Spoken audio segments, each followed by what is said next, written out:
नमस्कार शिक्षक साथी। आज शिक्षा विभाग की ओर से सभी विशिष्ट शिक्षकों के लिए एक अच्छी खबर आई है। आप सभी को जानकारी के लिए बता दें कि प्राथमिक शिक्षा निदेशक के द्वारा सभी जिला को स्पष्ट निर्देश जारी किया गया है कि जल्द से जल्द विशिष्ट शिक्षकों को वेतन भुगतान हेतु जो भी आवश्यक कार्रवाई हैं उसको जल्द से जल्द प्रारंभ कर दी जाए। जैसे कि आप सभी को ये पता होगा कि 1 जनवरी से ही विशिष्ट शिक्षक बन गए हैं लगभग शिक्षक, और उनका वेतन लगभग 2 महीने होने को हैं अब, और अभी तक जो वेतन का प्रोसेस होता है वो बहुत कम प्रोसेस हुआ है। यानी कि अभी तक यदि हम कहें तो केवल और केवल 10 से 12% जो शिक्षक हैं उनका प्राण नंबर जनरेट हुआ है। ऐसे में प्राण नंबर जनरेट होना बाकी है, साथ ही साथ उसका जो HRMS ऑनबोर्डिंग होगा वो तो कोई भी जिला में अभी स्टार्ट नहीं किया गया। और इसके संबंध में जो है प्राथमिक शिक्षा निदेशक के द्वारा आज जो है सभी जिला शिक्षा पदाधिकारी को लेटर जो है जारी हो चुका है, और उम्मीद है कि अब आप सभी का जो वेतन है वो जल्द से जल्द जो है वो स्टार्ट होने वाला है। क्या कुछ है इस लेटर में, और इस लेटर को पूरे बारीकी से हम समझेंगे इस वीडियो में। और यदि आप शिक्षक हैं और शिक्षक से रिलेटेड जो भी इन्फॉर्मेशन आपको समझ चाहिए तो इस चैनल को एक बार सब्सक्राइब अवश्य कर ले। सबसे पहले हम देखते हैं कि आखिरकार इस लेटर में क्या कुछ कहा गया है। देखिए, आपको पता है कि प्राण के लिए आप लोग आवेदन कर दिए हैं, लेकिन अभी तक प्राण जनरेट नहीं हुआ है। सीधी सी बात है, जब तक हमारा प्राण जनरेट नहीं होगा हमारा आगे की कोई भी प्रक्रिया वेतन से संबंधित नहीं हो पाएगी। वेतन जो आपको मिलेंगे इसके लिए कई सारे चरण से अभी आपको गुजरना होगा, जिसमें एक चरण है प्राण आवंटन, दूसरा चरण है आपका जो बेसिक निर्धारण होगा वो होगा, यानी कि हम कह सकते हैं आपका वेतन विपत्र जो लिया जा रहा है वो।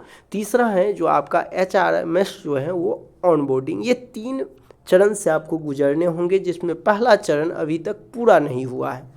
तो सबसे पहले अभी जो है वो प्राण जनरेशन का काम किया जा रहा है, और निश्चित तौर पर अभी तक आपका प्राण जनरेशन नहीं हुआ है तो अब इस सप्ताह के अंदर अंदर आपका प्राण जनरेशन हो जाएगा, क्योंकि प्रत्येक जिला इस पर अब बहुत ही तेज़ी के साथ काम कर रहे हैं। दूसरी बात, सभी जिला में वेतन विपत्र आप देखे होंगे, फिक्सेशन जिसे आप कहते हैं, फिक्सेशन का कार्य जारी है। आपसे जो फॉर्मेट में पूरे डाटा सबमिट करने के लिए बोला गया है वो आप जमा करेंगे, और उसके बाद आपका फिक्सेशन हो जाएगा, यानी कि आपका जो मूल वेतन है वो क्या होगा।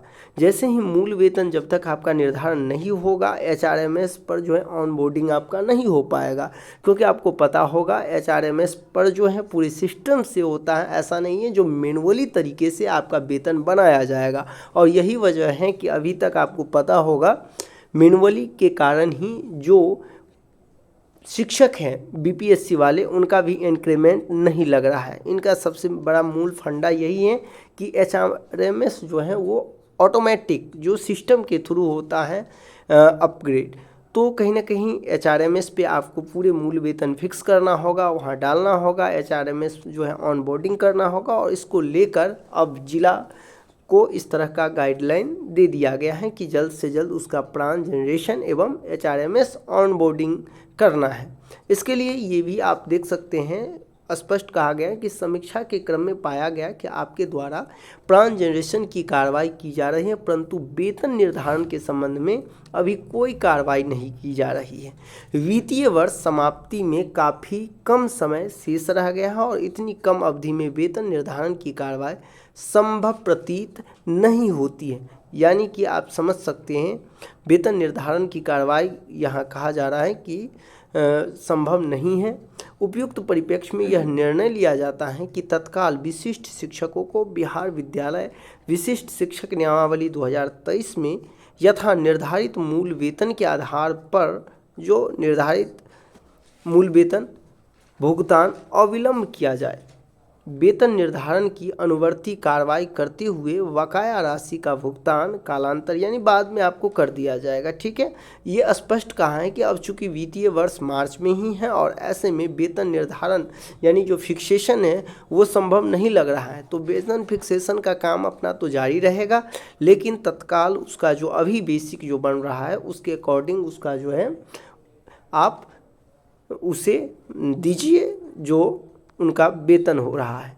यानी कि सीधे तौर पे कहा जाए तो स्पष्ट तौर पे ये आदेश दिया गया है कि प्राण आवंटन कीजिए, HRMS पर ऑनबोर्डिंग की कार्रवाई कीजिए और अगले 1 सप्ताह के अंदर जो है पूर्ण करते हुए इन शिक्षकों का वेतन भुगतान। यानी कि कहीं ना कहीं ये शिक्षकों के लिए एक अच्छी खबर है कि 1 सप्ताह के अंदर अंदर जो है उनका वेतन भुगतान करने की बात कही जा रही है। जो भी आगे अपडेट होगा हम देंगे इस अगले वीडियो में। इस वीडियो में बस इतना ही। धन्यवाद।